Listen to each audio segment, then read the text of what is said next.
storytellers. Mary Rose here. It's Wednesday, 1 p.m. Pacific time, and we're going live. It's the Path of the Storyteller weekly live stream. I am your host, Mary Rose Wood. It felt fun to say. This is where we go live every week to talk about story structure, writing craft, and the mindset of the working, thriving writer. And before I forget, there's a free download for you. I hope you'll take advantage of it. It is at www.pathofthestoryteller.com/challenge. This is a collection of 30 writing prompts that are designed to take you through a story from beginning to middle to end. It's an absolutely essential brainstorming tool if, and especially if, you are planning on participating in NaNoWriMo this coming fall. We're almost in October. And if you want to get your thoughts in order for how to draft a book really fast in November, having these writing prompts under your belt will be the key. So I hope you'll take advantage of that. Now, you've heard of the passive hero, right? This is the kind of hero that too many writers kind of get stuck on without a clear goal or mission, without a very proactive way of making decisions as they drive themselves through the story. They end up kind of wandering around, looking for the plot. There's lots of things that we could say about a passive hero. And in fact, I have said them in another live stream on this channel, so you can go check that out. Today, I want to talk about not the passive hero, but the passive writer. Dun, dun. Okay, now before you think I'm yelling at you, I'm not talking about the writer who just can't get themselves to sit down to work. That's a little bit of a different problem. The writer who just can't bring themselves to get started. Often it's because they have a lot of limiting beliefs about what makes a writer, or whether they deserve to take the time to be creative, or whether there's some magic thing called talent involved. There's just a lot of things that go through our minds. Sometimes it prevents us from getting to work. And sometimes it's as simple as they just don't have the technique. They haven't had the training or education to actually know how to get started. Because if you don't know how to get started, it's pretty intimidating to sit in front of the blank page. I'm not really talking about that today. When I say passive writer, I'm talking about the writer who is working and who's engaged with their project and who sits down and looks at their manuscript, on the yellow legal pad or the laptop or wherever it is they work. And they're looking at it and they're rereading what they did yesterday or the week before. And they've got a lot of notes. Maybe they've got a stack of books that they've been using for research or inspo. And they just feel helpless. They get frustrated. Instead of actually getting to some kind of productive work, they just get lost in the frustration zone. And they just don't know what to do about it's like all of the key decisions that they have to make in order to move their book forward. So there's a kind of a frozen quality. It's not so much that they're stuck, but they're frozen. They're just frustrated. And it's like they're waiting for something to happen, but it's not happening. And it is very frustrating. I know if you've been in that zone, it doesn't feel good. So that's what I'm calling the passive writer. And if you're not sure if that description fits you or not, I have to say, I think it probably fits most of us some of the time, but it is a red flag that you've got some habits of mind about how to approach your writing that are in your way. And today I want to talk about 7, a lucky number today, 7 warning signs. We can call them red flags that you're straying into the passive writer mindset. And I'm going to describe them and I am going to tell you what to do about them. So there is a way out. So I hope that's of interest to some of you. I want to confess, I already got at least one email. I haven't checked my inbox in the past few minutes saying, I think you're talking about me. So it's like, all right, if you think I'm talking about you, perfect. This is going to be a beneficial talk. So before we get into this talk about the passive writer and what it means to kind of break out of that mindset, let me just introduce myself to anyone who's new to the live stream. I'm Mary Rose Wood. I am a writer myself. I have 14 novels published by Big 5 publishers to date. And who knows, maybe one of these days I'll be able to up the number. I've always got some projects in the pipe stream. So keep your fingers crossed about what's to come. Got a few things in mind. I'm also the founder of Path of the Storyteller, which is my platform for teaching and mentoring writers who are just ready to level up. So if you are someone who's serious about writing, you've been writing, maybe you've had some training, but things are just not coming together to get you the results that you want, you belong at Path of the Storyteller, where I can, be your mentor and help you get through some of those blocks. I love going live, and I do it once a week on Wednesdays. And one of the reasons I love it is because folks are here leaving comments. I want to wave hi to Anne, and who says, "Yay for getting out of the molasses swamp." That's exactly what we're going to try to do today, Anne. So I'm glad that you're excited about it. Jaren, delighted that you're here. And Jaren says, "I think you're also talking about me." All right. Well, Jaren wasn't the one who emailed me. So now we've got at least 2 people. Wait, 3 who think that today's live stream was designed just for them. I hope there's a lot more of you out there who feel that way as well. All right. Shall we get started? Let's. As I said, 7 tips. So if you want to take notes, it's time to write a number 1 on your piece of note-taking paper. Here is my first little red flag that you have descended into passive writer mode. You are hiding in abstractions. Now, that in itself is a kind of an abstract statement, so let me not hide in it. Let me explain a little bit what I mean by hiding in abstractions. Instead of making up a story, you're just making up words and ideas.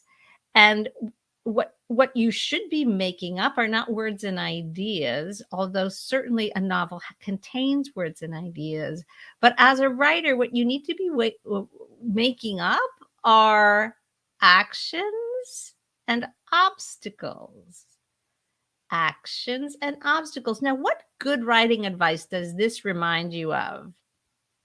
Perhaps you have heard that when you are writing, that you should think in terms of nouns and verbs rather than adjectives and adverbs, right? That's a pretty common piece of good writing craft, and it's quite correct. But when we think about nouns and verbs, what are we thinking about? We're thinking about things and actions, right? We're thinking about concrete people, places, things, and the actions that they take or that they are the object of.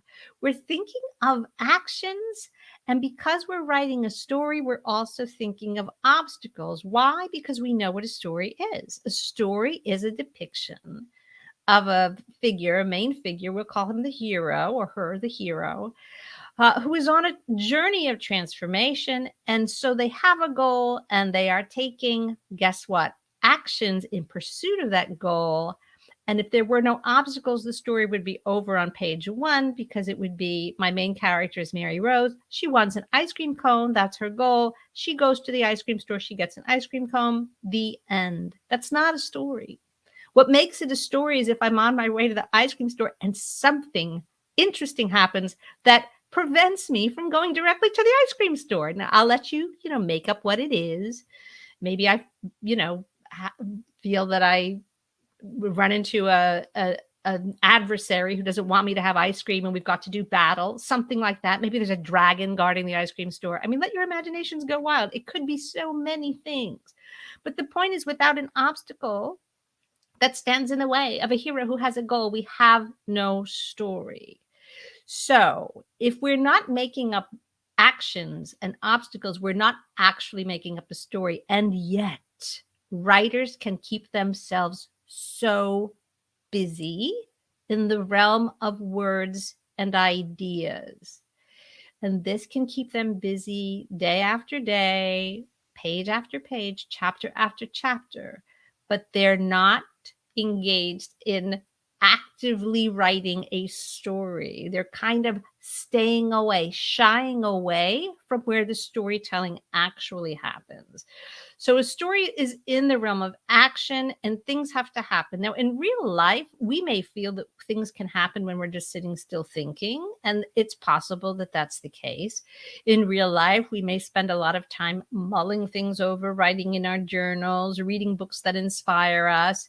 And this is not much to look at from the outside. Now, fiction allows us to depict the inner landscape of characters, and this is a good thing. but stories still take place in what I like to call a fictional dreamscape.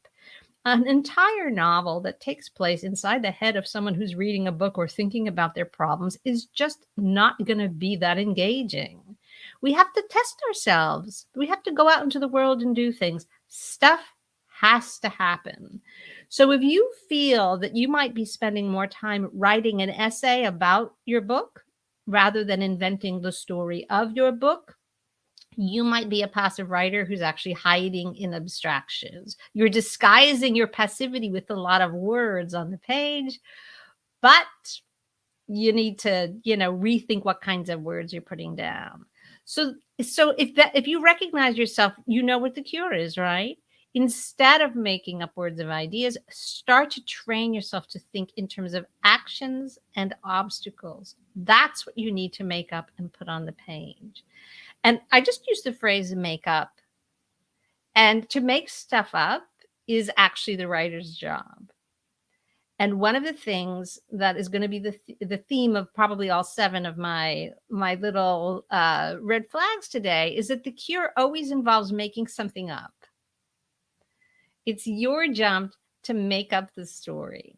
And sometimes the reluctance to actually do that is what makes us hide in the realm of abstractions. It's a lot easier for some writers to write about an idea, to share their thoughts or their train of thought about something, to be kind of an essayist mode, than it is to make up something really specific. Because a noun and a verb, especially put together, is specific.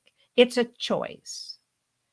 It's either this character or that character. It's either this landscape or that one. It's this mission or the other one. It's this obstacle or a different one. You actually have to make choices when you get into the realm of concrete nouns and verbs.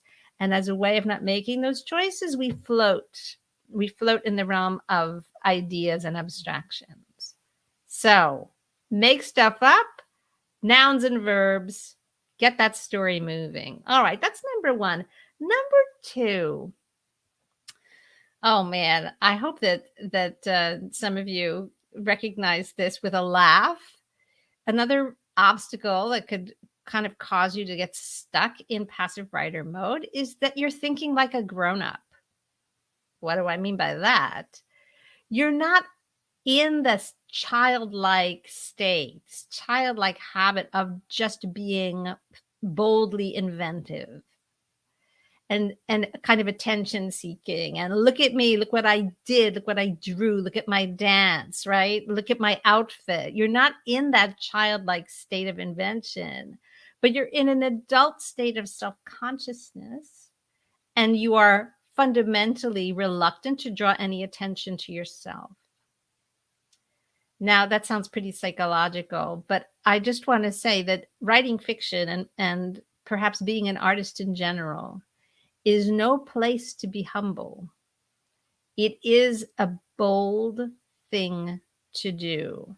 It also requires you to be willing to assert your dominion, your influence over things. I mean, you're going to invent an entire world.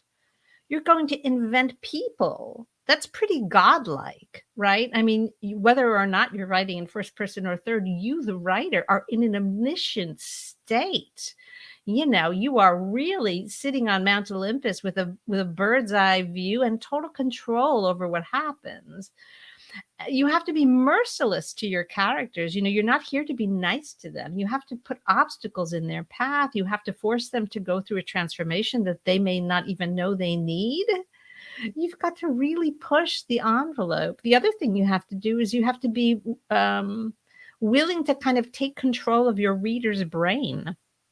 You have to be willing to say, here's what I made up, and I'm going to couch it in such effective language. I'm going to make it so compelling and engaging that it's going to go into the mind of my readers and take up serious real estate. They're going to devote time to living in this world that I invented. I mean, this is pretty confident stuff, right? So if you have slipped into a kind of a modesty as befits an adult, that we're supposed to just say, no, after you. No, after you. Oh, no, after you. You're not in the right state of swagger and entitlement that making art requires. Now, this may be a bit of a spicy take. You may not agree with what I'm saying, but I'm speaking from a lifetime of experience making art, watching other people make art, figuring out what it actually takes to make art. It's not it's a great act of service, certainly, to write stories that are going to have an impact on others. It's not what I'm describing is that it's not an evil or harmful impulse, but I am describing that you need to be operating from a place of, I am entitled to make this. I get to make all the decisions. What I'm making deserves attention, and I'm in charge of it, and it's my job to make it up, and what I make up is of interest to others. So if you're trying to hide, if you feel a little like, oh, that idea is a little too big for me, or I wouldn't want to impose on my readers by, making them go on such a journey, you're shortchanging your readers. You're really holding back your goodies from the people who are waiting for them. So stop acting like a grown-up who's all like modest and after you, and no, I don't want to take up more space than I am allotted, and start, getting in touch with the childlike quality.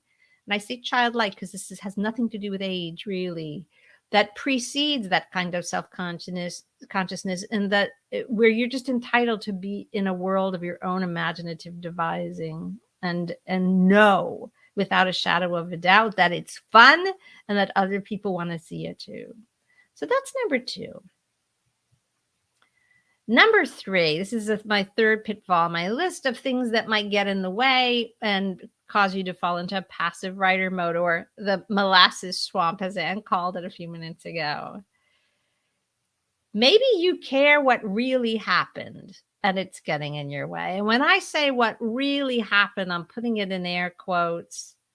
Many of us are working either consciously or unconsciously with material that's resonant with life experience. Maybe we've got something that's somewhat loosely based on our childhoods, or loosely based on something that happened to us once, or that we lived through, or that we know about because we saw someone go through it, or just something we heard about. Like, maybe there's a thread of inspiration that's running through your work that feels personal in some way, that has a relationship to the truth, the history, something that really happened. Now listen, unless you're writing history, unless you're a journalist, unless you're writing a memoir that is purporting to be true, it does not matter what really happened. And I often hear this from writers who are struggling to actually imagine the types of things that make a story, and they've got this invisible wall around what really happened, as if they're not allowed to go past it. Now, what really happened might have been moving, it might have been memorable, it might have made a strong impression on you, but you're the one who's making up a story inspired by it. And so now you have to invent what the story requires. It does not matter what really happened. So if you care what really happened, it is going to keep you in the passive writer mindset. All right. And I do want to pause for minutes. I preach often to my students that emotional truth is a virtue in writing. But emotional truth can imbue any type of story. It doesn't matter, if it's the Hunger Games or the Hobbit, or just something that contains events that in fact did not really happen. These are stories that may be inspired by things that really happen. I have my own feelings about how much of The Hobbit might have been inspired by Tolkien's experience as a soldier fighting in World War I. But he didn't say, well, I can't put dragons in, because that didn't really happen. He might have thought about what it felt like to have, aerial bombardment for the first time in warfare, and he might have included those feelings and the sort of visceral terror of that when he imagined what it was like to have a dragon breathing fire soaring, doing strafing runs over a town and destroying it. I mean, you can see that there's emotional truth in that, but he didn't not make something up. He didn't fail to invent obstacles, nouns and verbs, because it's not what really happened. So if you recognize yourself in that, if you know that I keep hitting this thing and I think, oh no, that's too much, that's not really how it went, you know, recognize that you might be caring about what really happened. You're writing fiction, you're writing novels. It does not matter what really happened. Okay. If you're a journalist, you've got a different set of concerns. And I'm not talking to you right now. I'm talking to my storytellers out there who are writing fiction. Now, in a related but different note, let me get to number 4. 4 of my list of 7 things that might keep you stuck in passive writer mode. You are stuck in the realm of the everyday. Now, Joseph Campbell, who wrote so brilliantly and insightfully about the hero's journey, its archetypes, its shape, basically the sort of shape of story that he found reappearing over and over and over again in myths from different cultures across history, was the one who said that a story is a transformation of consciousness that happens far outside the realm of the everyday. Now, I tend to agree with him, but what is the realm of the everyday? The realm of the everyday is a place where things do take a long time to happen, where change might simmer for a period of decades, where people might spend a lot of time thinking and mulling and complaining and not taking action. It's the realm of the banality of everyday life, which, we all exist in, and it's certainly full of its joys and tragedies, its sorrows, its failures, its triumphs. It's not that nothing happens in the everyday. But when Joseph Campbell says outside the realm of the everyday, he's really telling us something important. If you've chosen to write a story about a character, you haven't chosen to depict them on their typical day. You haven't chosen to depict them in the realm of the everyday, have you? You've chosen to depict them at the very moment that the biggest journey of transformation of their life is about to commence. That's not the realm of the everyday. And many writers just get so, again, it's this sort of false modesty. It's this kind of like, well, this is what's true. This is what their life would be like. This is what's going on in real life. Things take a long time to happen, or maybe nothing that exciting happens. And we get to the end of our lives and we go, woulda, coulda, shoulda. This is not the stuff of storytelling. So if you are stuck in the realm of the everyday, again, you need to just kind of press the reset button and ask yourself why you haven't chosen to begin your story at the brink of the biggest life-changing journey of transformation in this character's life. That's where stories start. They start at the moment, right? That it's all about to change. And there's just going to be no going back to the way things were before.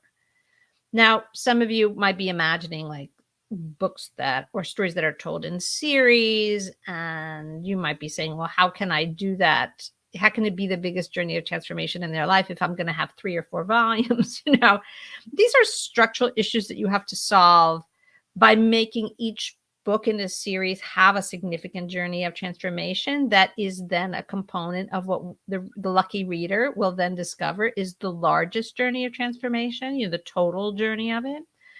But it still holds true that you've got to get out of the realm of the everyday. All right. Now, so that was number 4. Number 5, again, I feel like I'm being a little personal here, but I look forward to hearing from you if any of these are ringing bells for you. If you find yourself like, oh, I think I'm one of these passive writers, one thing that you might want to ask yourself is that, are you afraid of big emotions?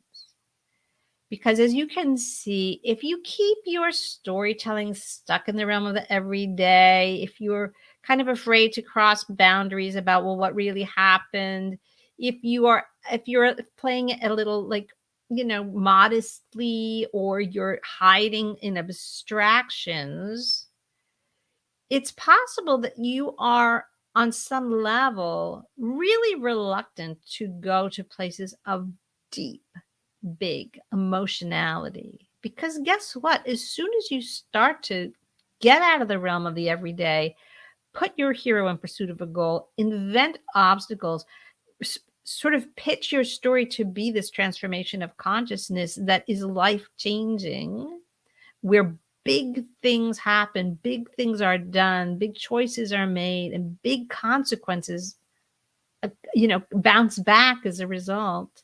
There's going to be a lot of emotion in a story like that. There's going to be moments of joy. There's going to be moments of terror. There's going to be moments of deep grief.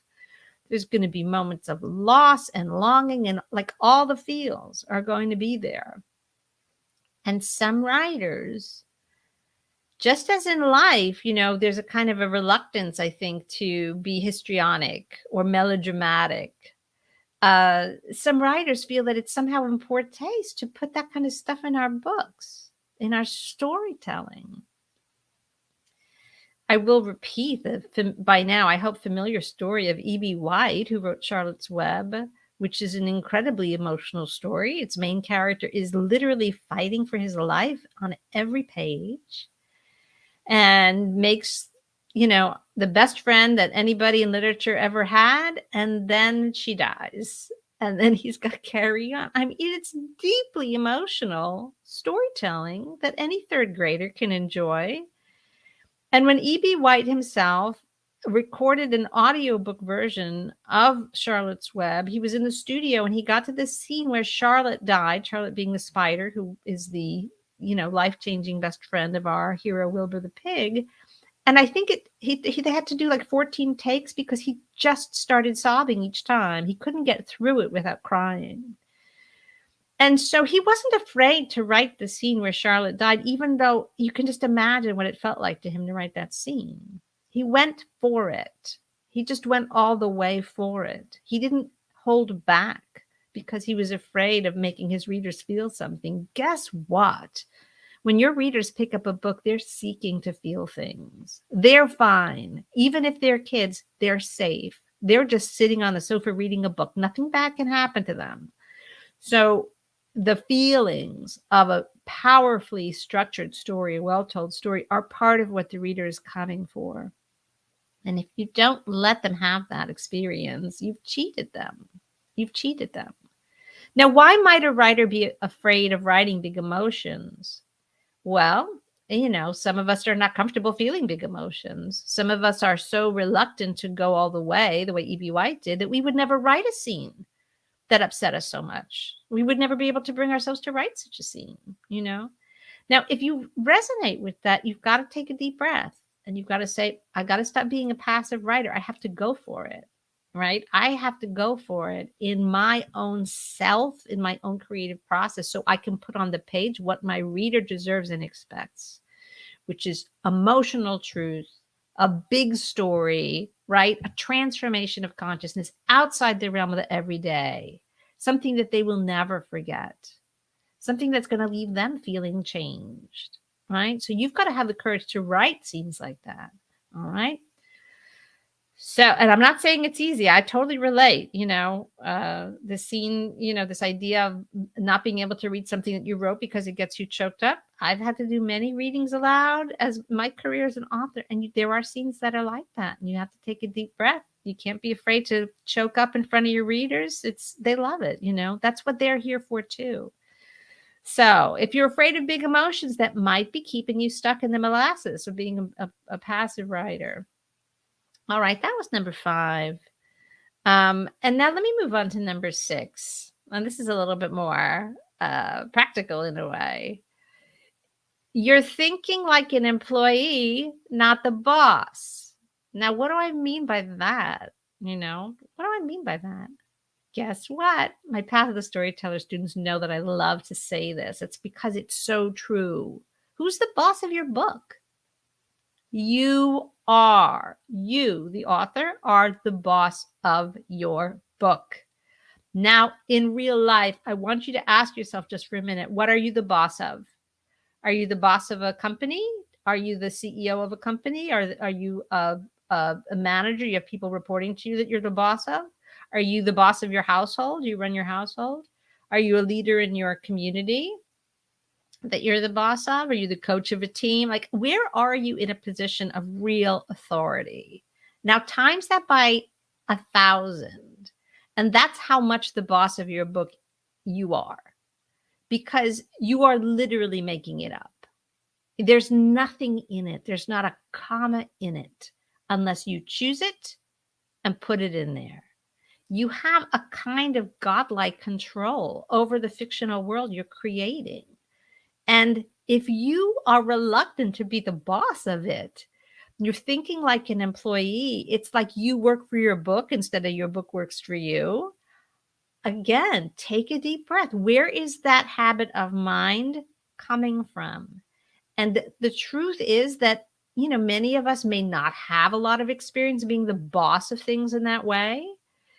Even those of us who have been parents, and we know that we have a leadership role, to our children, that is the role of a real servant leader, right? Because we serve our children, we serve our loved ones. We may be the parent, but there's a lot of, responsiveness to what is being asked of us. You're not really a servant leader to your book. You are just the boss. Like, it can, not only will it do what you tell it to do, it can only do what you tell it to do. So this is where being the boss of your book is very different than being like an authority figure in real life to other human beings. You don't have the kind of supreme authority of other human beings that you have over the characters in your book.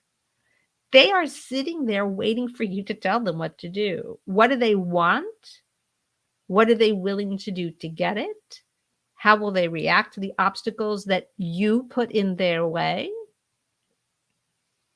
How will they be changed by going through the sequence of difficulties and challenges that you invent for them?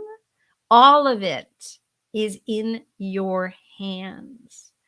And so you have to cultivate a way of thinking about your writing that, quite honestly, you may not get a chance to exercise in other areas of your life.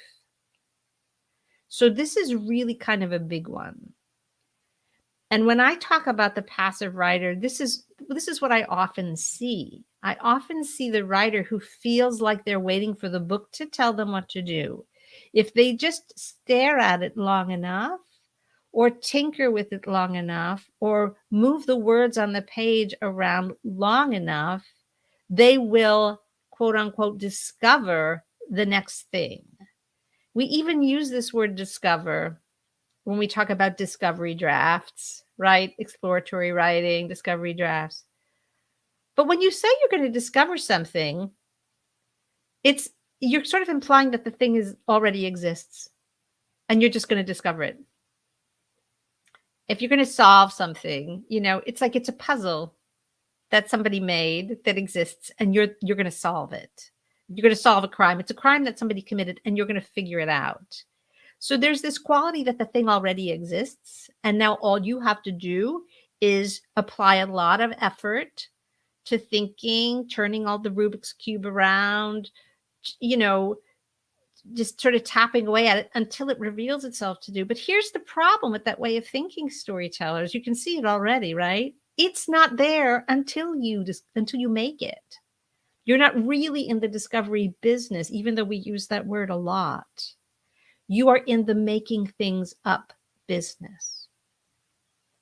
And so when we use the word discover to talk about our creative process, we're not using it in the same way that I say, hey, I just discovered this fantastic new pizza place in my town. I want to take you there. The pizza place was already there. I just didn't know about it. So when I say I discovered it, it's not totally accurate, but that's how we use that word. When I say I think I finally discovered the midpoint of the second act of my book, We didn't discover it. It didn't exist. It's not the pizza joint that's there, even though I don't know about it. We actually have finally just decided to make something up. So when we say discover in the realm of writing fiction, what we really mean is I gave myself permission to make it up. I finally got out of my own way. I finally stopped being a passive writer, and I gave myself permission to make something up. I hope this is resonating with you guys, because we're really in the home stretch here. You have to make stuff up. You are the boss of your book, and being the boss of a book it's not even like being the CEO of a company, right? It's far more Olympian than that. It doesn't exist until you make it up. It can't be wrong because you're the one making it up.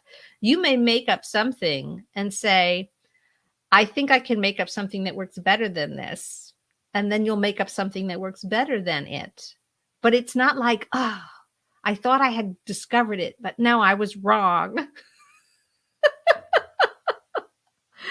It's not like that. It doesn't exist outside of you.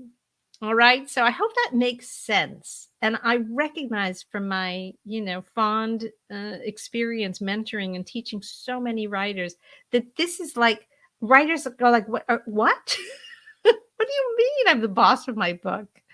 It feels like it's outside you telling you what to do, but that is a real reversal of what the power structure is. The book does not even exist until you stop being passive and give yourself permission to make stuff up.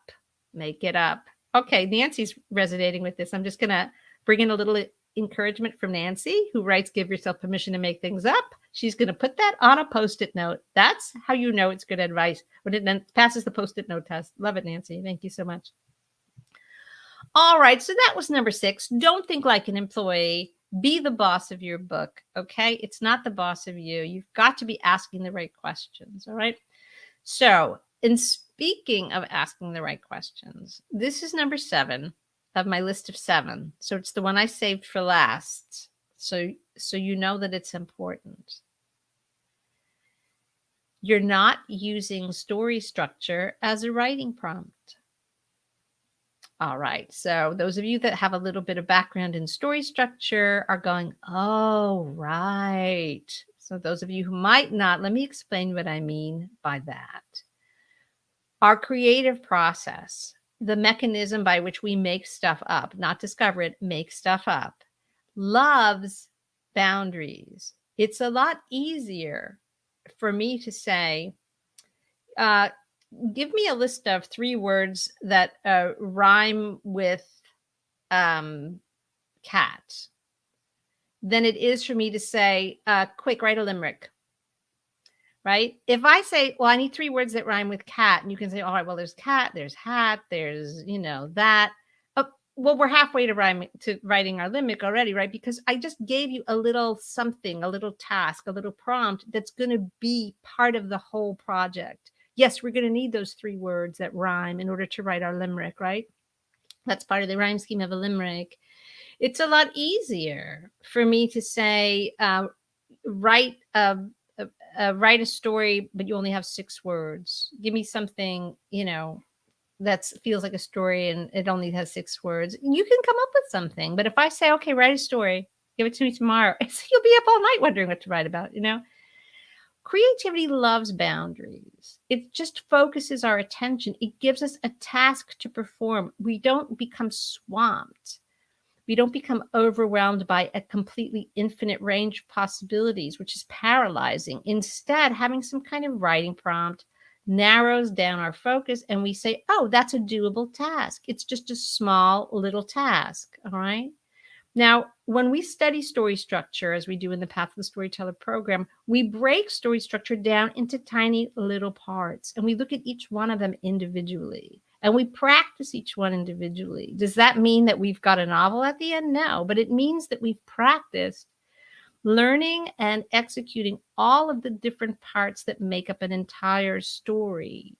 And if you don't know what those parts are, and you just sit down and say, I have to make something up, but I don't know what, it's really daunting. But if you say to yourself, well, I've been watching Mary Rose on YouTube, and I saw this thing where she said that you've got to come up with a hero who's in a really unsustainable situation before the story even begins. They've got to be in a situation where some change is warranted. And in fact, it's pretty urgent.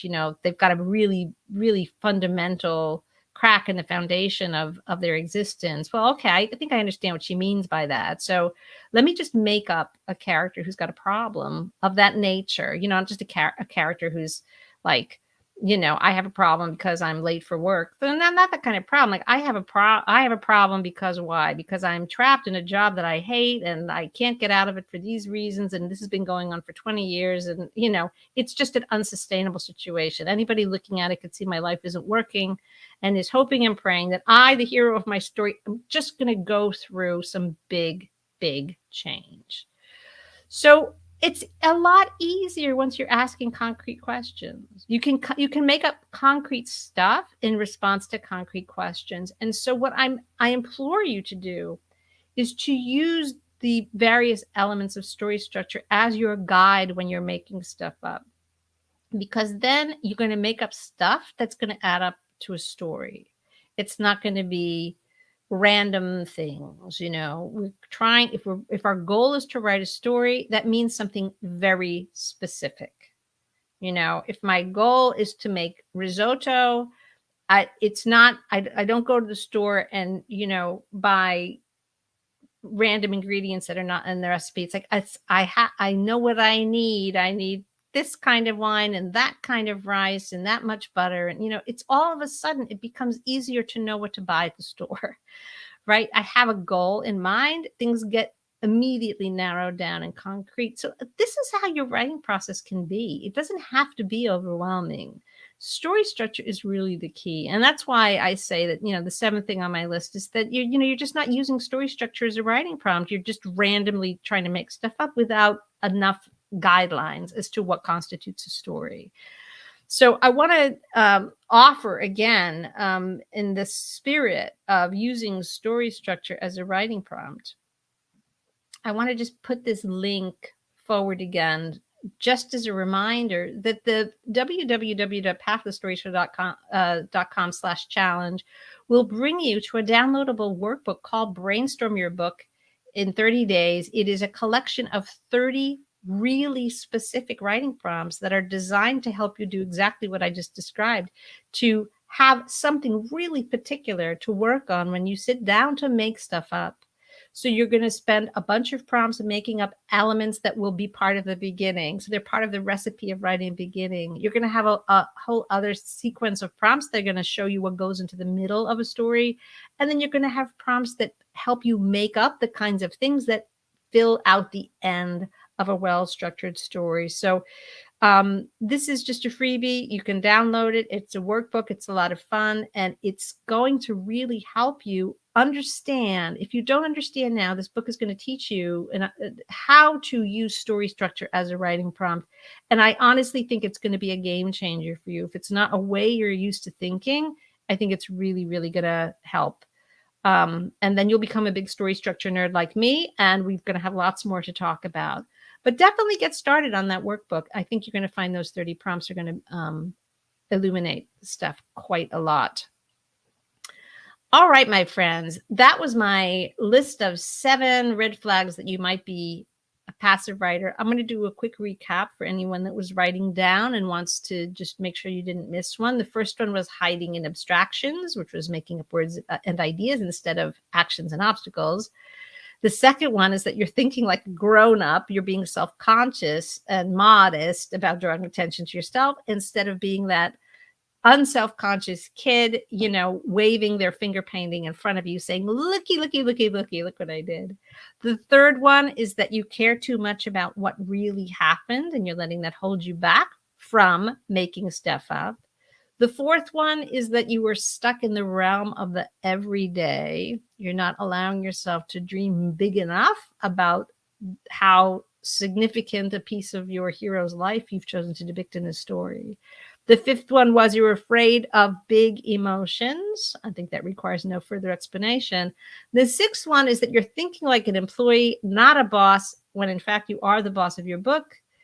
And the seventh is that you are not using story structure as a writing prompt.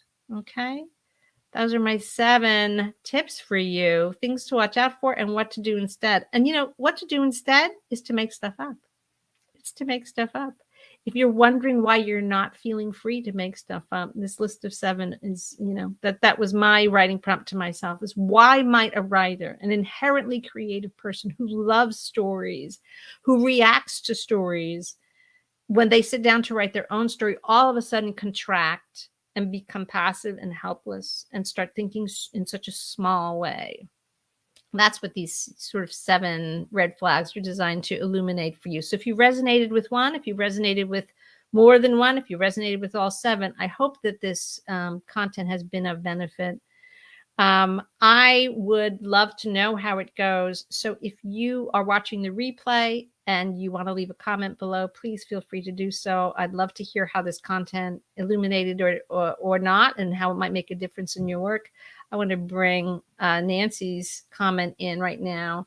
I see myself in pretty much all of these. Yeah. Nancy, honestly, if I came up with them, clearly it's because I've seen myself in some of them too. This is just part of the stuff that we have to work through as we develop as writers. Story structure is the key. It will lead us out of the molasses. Absolutely. Does anybody have any further questions? This is the time to ask. Anne has shared a comment that I really appreciate about being reluctant to maybe write big emotions, and shares that she imagines herself having a hard time dealing with reliving difficult emotional experiences, and it makes you hesitant to throw at something big at the hero, although she knows it's needed. Well, of course you do, Anne, so that's good. Let's see. And Jaren has an interesting question. Would these red flags still have the same significance when writing for the theater? I would say yes, Jaren. I mean, in a sense, as you know, I have a lot of background in theater, have written a lot of work for the stage as well. If you think about what happens on stage in a play, because the events of a play are conveyed through dialogue, you have to be even more mindful, in my opinion, that you don't use dialogue as a way to keep the play in the realm of chit-chat, that if people are talking, that necessarily means that the story is moving forward. There's really quite an art to using dialogue to move a story forward and to have a real transformation of consciousness happen. So if you're writing a play, that's wonderful. I'm excited to know about it. But it's certainly this kind of idea of being a passive writer and hiding out in some of these, limiting ideas would certainly apply. Now, listen, I think we have to end with Cynthia, who has gone ahead and written us a limerick. And Cynthia, I'm going to read it aloud. And I appreciate you offering your poetic skills to this live stream. Cynthia writes, there once was a writer named Pat who wrote stories beside her white cat. Her cat was the boss, and Pat, at a loss, wrote a tale that was totally flat. On behalf of all of your fellow storytellers who are here live or watching the live stream, thank you. That is absolutely superb. I absolutely love it, Cynthia. That was great. All right, my friends, that's what I have for you today. I hope it was a benefit. If you're new to the channel, please subscribe. If the content was a benefit, click the little like button and give it a thumbs up. It's really helpful to help YouTube know to show the content to more writers like you who might benefit from it. And I would appreciate that very much. Last call for the brainstorm your book in 30 days download. You can go get it. And I'll put a link down below that you can just click. I really appreciate those of you who are here live. It's always a pleasure to see you. And I look forward to seeing you again next week. Until then, have fun being the boss of your books and happy writing.